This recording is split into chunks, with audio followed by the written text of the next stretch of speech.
Le silence d'une église, le parfum de l'encens, la lueur vacillante des cierges. Et pourtant, dans ce sanctuaire supposé être le repère de la lumière divine, un secret obscur s'est logé, tapi dans l'ombre comme un serpent dans le jardin d'Éden. Aujourd'hui, nous vous emmenons au cœur d'une affaire si étrange, si dérangeante, qu'elle a failli être effacée des registres officiels de l'Église.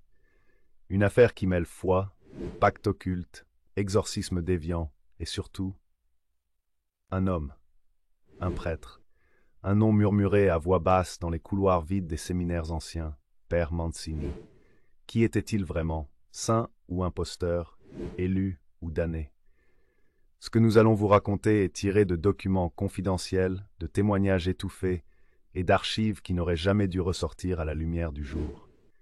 Si vous êtes fasciné par les récits oubliés, les mystères occultes et les vérités que l'on vous cache depuis trop longtemps, alors cette vidéo est faite pour vous. Pensez à vous abonner à la chaîne Essence des Mystères, à liker cette vidéo et à activer la cloche pour ne rien manquer de ce que l'on s'apprête à vous révéler. Car une fois que vous aurez découvert l'affaire Mancini, vous ne regarderez plus jamais l'Église, ni même le bien et le mal, de la même manière. Ce n'est pas le mal qui se cache dans l'ombre, c'est l'ombre qui se love dans le cœur des hommes. Extrait anonyme retrouvé dans les notes personnelles du père Mancini. Tout débute dans une petite bourgade reculée du Piémont italien, à quelques kilomètres de la frontière franco-italienne. Un village nommé San Lazzaro di Terra, ignoré des cartes touristiques, niché entre les collines boisées et les brumes épaisses qui semblent ne jamais vouloir se dissiper. C'est ici que naquit en 1963 Giovanni Mancini, enfant unique d'un couple de tailleurs de pierre. Dès son plus jeune âge, une atmosphère étrange entoure l'enfant. On raconte que la sage-femme aurait perdu connaissance au moment même où l'enfant poussa son premier cri, frappé d'une crise de panique inexpliquée. Il avait les yeux ouverts, grands et sombres comme une nuit sans lune, dira-t-elle plus tard, avant de disparaître mystérieusement quelques mois après la naissance. Élevé dans une maison austère, marquée par le silence, Giovanni développe très tôt un goût pour la solitude, les livres anciens et surtout les textes religieux. À l'âge de 10 ans, il prétend avoir eu sa première vision. Il décrit un homme vêtu de pourpre, au visage caché par une capuche, qui lui aurait parlé dans une langue qu'il n'a jamais apprise. Le curé du village, le père Alberto Grazzi, convaincu de la pureté de cette âme, décide de prendre l'enfant sous son aile. Mais l'éducation religieuse que reçoit Giovanni est singulière. Grazzi était lui-même un personnage trouble, déjà accusé en 1952 d'avoir pratiqué des rituels hétérodoxes dans les catacombes désaffectées de l'ancienne église. Il avait pourtant été innocenté, faute de preuves. Avec Giovanni, il développe une relation intense, parfois obsessionnelle. Le jeune garçon se voit confier des textes que l'on ne trouve pas dans le catéchisme, des évangiles apocryphes, des extraits d'écrits gnostiques et même certains grimoires attribués à des saints hérétiques du Moyen-Âge. À 18 ans, Giovanni entre au séminaire Saint-Ange de Turin, réputé pour sa rigueur doctrinale. Mais dès les premiers mois, des signes d'inconfort apparaissent. Ses professeurs notent chez lui une obsession pour le combat entre lumière et ténèbres, pour la figure de Lucifer, non pas comme adversaire, mais comme intercesseur oublié. Il cite régulièrement des passages du livre d'Enoch, du Testament de Salomon et des extraits d'un manuscrit introuvable intitulé Clavis Nigrae Luci, la clé de la lumière noire. Et pourtant, il devient prêtre en 1987, dans une cérémonie sobre mais étrange. Les photos officielles de l'événement seront plus tard toutes retirées des archives diocésaines.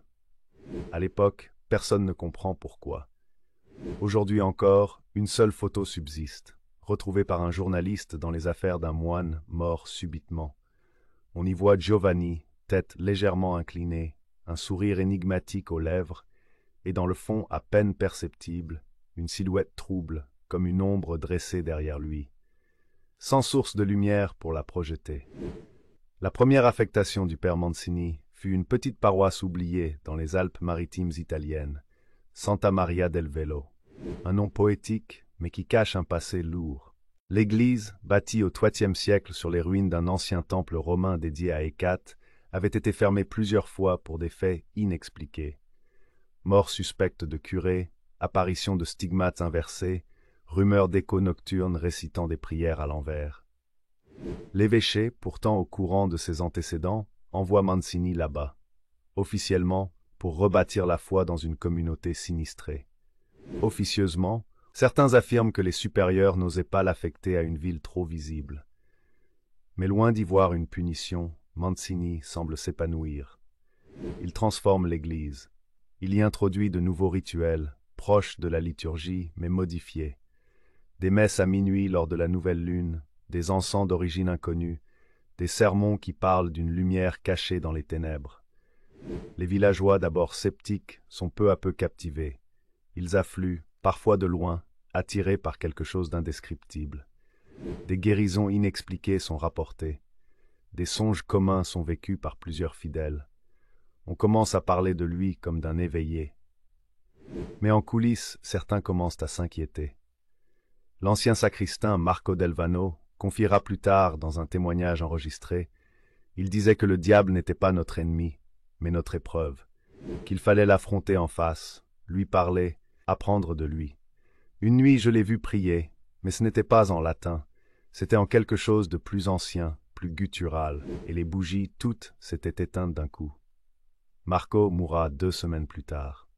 Chute accidentelle dans les escaliers du clocher, du moins officiellement. En 1991, Mancini est contacté par un certain frère Salvatore, un moine bénédictin de l'abbaye de Montoliveto Maggiore. Il affirme avoir découvert dans une crypte scellée depuis des siècles un manuscrit inconnu, un codex de 192 pages écrit en araméen ancien, mêlé de symboles proto-sumériens et de signes kabbalistiques. Ce texte, selon lui, décrit le lien entre l'ange déchu et la lumière divine. Et Mancini serait, selon une antique prophétie incluse dans le codex, le porteur de la voie médiane, celui qui unit les deux pôles. Personne ne sait exactement comment Mancini parvient à obtenir le livre. Ce qui est certain, c'est qu'après sa réception, tout change. Ses homélies deviennent plus cryptiques, ses yeux semblent briller d'une étrange lueur, et des fidèles commencent à témoigner d'expériences mystiques troublantes. Rêves lucides, partagés, impressions de déjà-vu, frissons dans l'église, même en été. Mais le plus dérangeant reste ce rituel qu'il institue, la veillée des miroirs.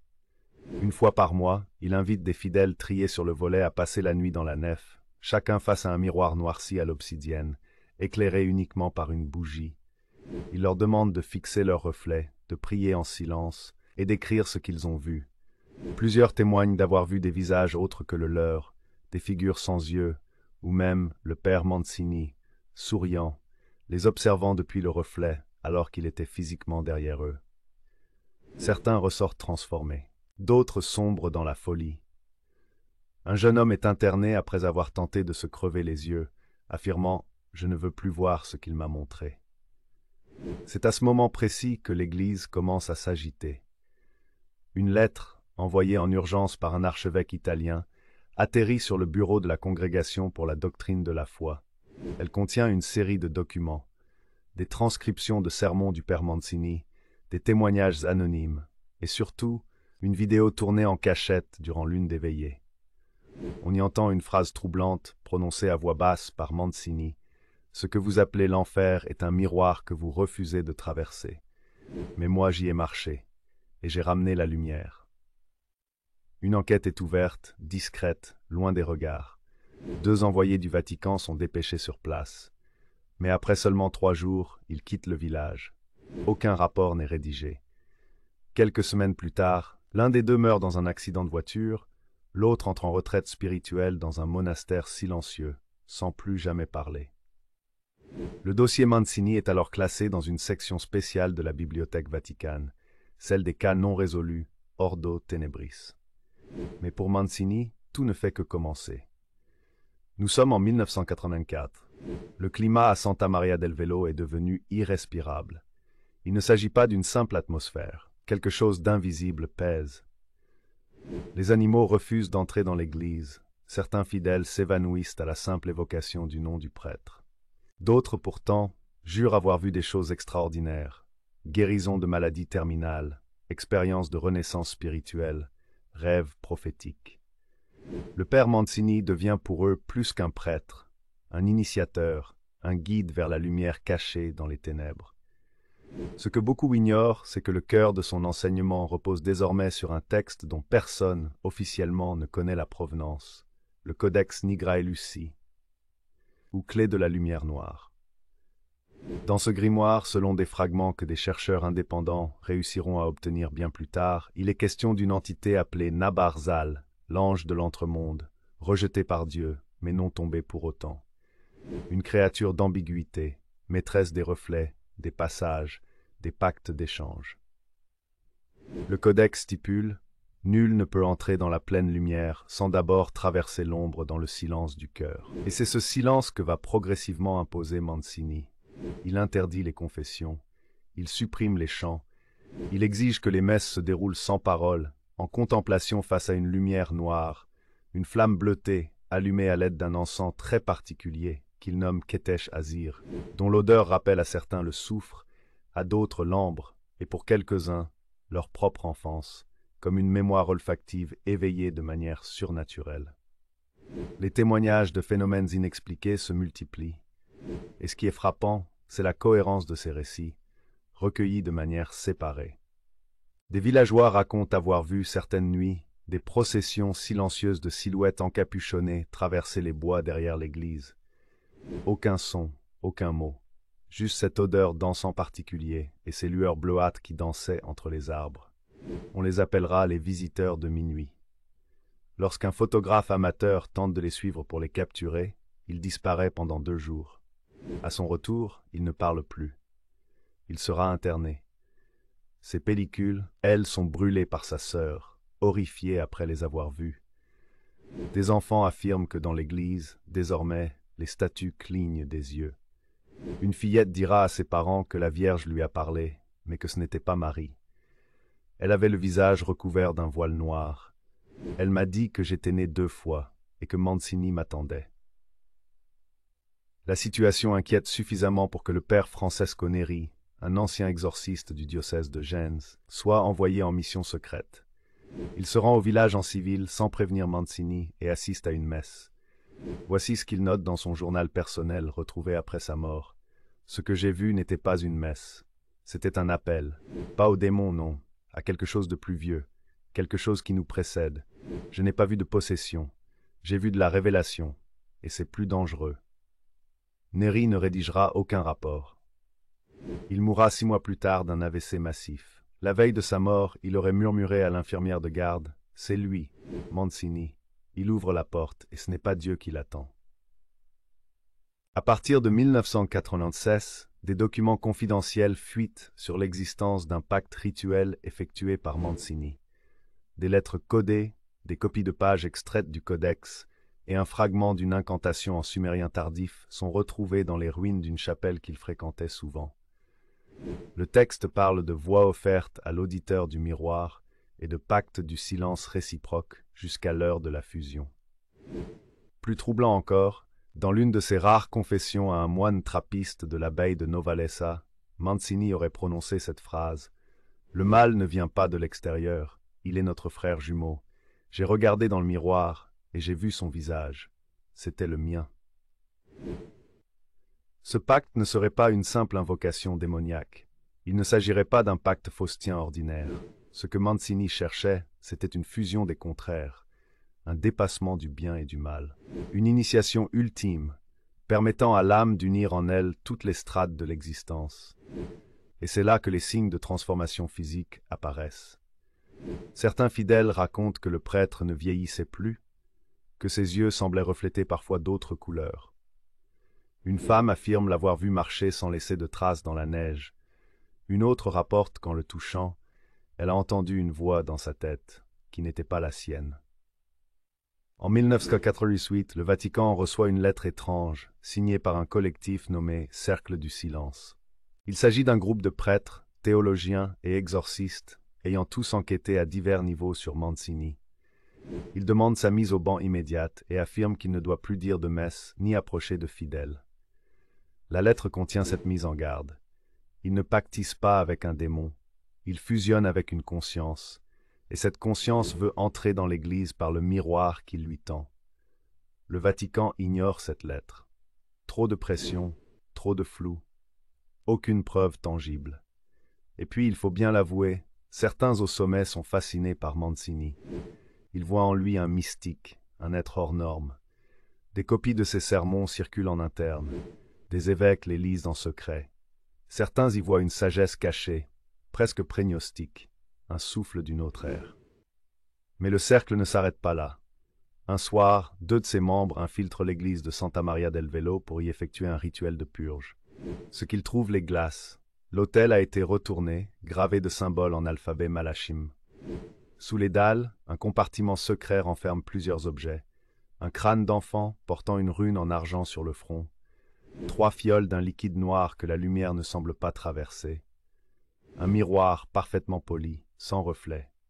Et un livre, couvert de peau humaine, selon l'analyse ultérieure d'un chercheur indépendant. Il rapporte tout au Vatican. Le lendemain, la paroisse est fermée. Mais Mancini, lui, sa disparition fut qualifiée de retraite volontaire. Officiellement, il aurait demandé à quitter la paroisse pour des raisons de santé. Officieusement, aucune trace de voyage, aucun billet d'avion, aucun passage en frontière n'est détecté. Pendant des mois, des rumeurs courent. On le voit à Prague, en Roumanie, à Jérusalem, dans un monastère soufi au Yémen. Mais une chose est certaine, il continue d'agir. Des lettres, écrites de sa main, vérifiées par graphologues, continuent de parvenir à certains membres du Cercle du Silence. Dans l'une d'elles, il écrit « Vous croyez avoir fui la nuit, mais c'est dans la lumière que je vous attends, et vous viendrez, tous. » Et effectivement, un par un, les membres du cercle disparaissent. Certains meurent brutalement, d'autres sombrent dans la folie, quelques-uns se suicident. Il n'en reste bientôt plus qu'un, le père Dario Menaldi. C'est lui qui, en 2002, publie sous pseudonyme un livre interdit, La Troisième Porte, confession d'un exorciste traqué. Il y décrit les derniers jours avant que Mancini ne fusionne. Il parle de rêves partagés, de voix dans les murs, de miroirs devenus flous, d'un monde en train de se superposer au nôtre. Puis, silence. Il est celui qui n'a pas fui l'ombre mais l'a traversée. Il est devenu l'ombre de la lumière, et la lumière de l'ombre. Il ne prie plus Dieu. Il est prié par ceux qui l'ont précédé. Codex Nigrae Lucis, feuillet 29, fragment retrouvé en 2003. En 2004, le dernier membre connu du Cercle du Silence, le père Dario Menaldi, disparaît dans des circonstances troubles. Son appartement situé à Milan est retrouvé verrouillé de l'intérieur, sans trace d'effraction. Les seules anomalies constatées par la police sont d'ordre symbolique. Tous les miroirs sont recouverts de drap blanc, sauf un. Ce miroir est d'une facture étrange, non répertoriée dans l'inventaire du domicile. Sa surface est trop lisse, trop opaque. Il ne reflète rien, ni visage, ni lumière, ni objet. Sur son cadre gravé en latin ancien, « Quis in speculum aspexit, vultus non sum videt ». Celui qui regarde dans le miroir ne voit pas son propre visage. Aucune trace de lutte, ni lettre d'adieu. Menaldi s'est volatilisé. Les enquêteurs classent l'affaire comme disparition inexpliquée. Mais dans les milieux ésotériques, un bruit court. Il a rejoint Mancini, non physiquement, mais par un passage. Un pont spirituel, un seuil, décrit dans les textes secrets du Codex Nigrae Lucis. C'est alors que les chercheurs indépendants, les spirites, les mystiques et les anciens membres discrets de l'Inquisition se tournent vers une question obsédante. Et si Mancini avait réellement ouvert une porte? Entre 2005 et 2010, un groupe de chercheurs clandestins, surnommés Custodes Speculi, les gardiens du miroir, tente de reconstituer les fragments du Codex Nigrae Lucis. Ce qu'ils découvrent dépasse toutes les spéculations théologiques. Selon ces fragments, l'homme est un pont entre les royaumes. Il existe 3 voies. La voie de la voix, celle de la prière, du chant, de l'appel vers le ciel. La voie du sang, celle du sacrifice, du rite, du martyre. La voie du miroir, la plus ancienne, oubliée des églises, mais connue des prêtres de l'ombre. Le Codex affirme que certains prêtres, à l'époque de l'Église primitive, pratiquaient la liturgie inversée du miroir, une forme de contemplation silencieuse devant une flamme noire, jusqu'à la perception d'un double spirituel. Ce double n'est pas une hallucination. C'est une conscience extérieure qui observe l'homme comme l'homme observe Dieu. Elle n'est ni divine ni démoniaque, mais préhumaine, une relique de la conscience du monde avant la création. Et selon les chercheurs, Mancini aurait non seulement réactivé cette pratique, mais l'aurait parfaitement accomplie, devenant ainsi une passerelle entre les plans. C'est pourquoi, disent-ils, il n'est pas mort. Il est là, mais plus tout à fait sur ce plan. À partir de 2011, des signalements étranges surgissent en Italie, mais aussi en France, en Espagne et jusqu'en Amérique latine. Dans certaines églises désaffectées, dans des monastères abandonnés, dans des lieux où l'obscurité semble plus dense que d'habitude, des individus affirment avoir vu un prêtre sans visage. Des témoins décrivent une silhouette vêtue d'une soutane noire aux reflets bleutés, des mains sans ongles, comme polies, un visage sans traits nets, comme si l'image glissait à chaque tentative de description. Une voix qui n'est pas une voix, mais une pensée implantée directement dans l'esprit. Dans presque tous les cas, la rencontre est précédée par la présence d'un miroir brisé ou recouvert. Et dans tous les témoignages, l'entité dit une seule phrase : « Ce monde n'est qu'un reflet. Le vrai est de l'autre côté. » Le Vatican nie ces apparitions. Officiellement, Mancini est considéré comme un prêtre disparu, sans statut actuel. Mais officieusement, une branche spéciale de la doctrine de la foi, que certains appellent la Congrégation Obscura, s'y intéresse de très près. Une découverte bouleversante est faite en 2017 dans les archives oubliées d'un couvent isolé en Sicile. Une nonne à demi-muette, sœur Caterina, dessine compulsivement des scènes rituelles en noir et rouge. L'une d'elles représente Mancini face à un miroir entouré de symboles gnostiques et sumériens. Au bas du dessin, cette phrase « Il est devenu le pont, il a fusionné, et maintenant la porte n'a plus besoin d'être ouverte, elle est partout. » Un exorciste de passage, le père Joachim Sals, fait le lien entre ces dessins et les descriptions contenues dans le Codex Nigrae Lucis. Il identifie les éléments d'un rituel dit de transabsorption, où le prêtre ne convoque pas une entité, mais s'offre comme contenant. Cela expliquerait les symptômes observés chez Mancini. Altération corporelle progressive, modification des habitudes liturgiques, silence rituel, substitution progressive de la messe chrétienne par un culte miroir. Selon cette hypothèse, Mancini n'a pas invoqué une entité. Il l'a laissée entrer, puis s'est fondu en elle, dans un processus comparable à une transmutation alchimique. Ce n'est pas un démon. C'est un autre, dont le nom reste inconnu, mais dont la fonction serait celle de gardien des portes. Depuis 2020, plusieurs communautés obscures voient le jour, certaines ouvertes, d'autres clandestines.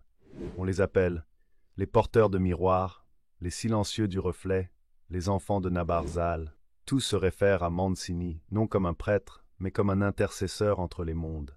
Certains le nomment le miroir vivant. Des rituels sont pratiqués lors d'équinoxes, souvent dans des chapelles ruinées. Un encens noir est utilisé. Les participants ne parlent jamais durant la cérémonie. Le silence est sacré. Les rares vidéos fuitées montrent des moments où des objets reflétés dans des miroirs se déplacent sans que personne ne les touche.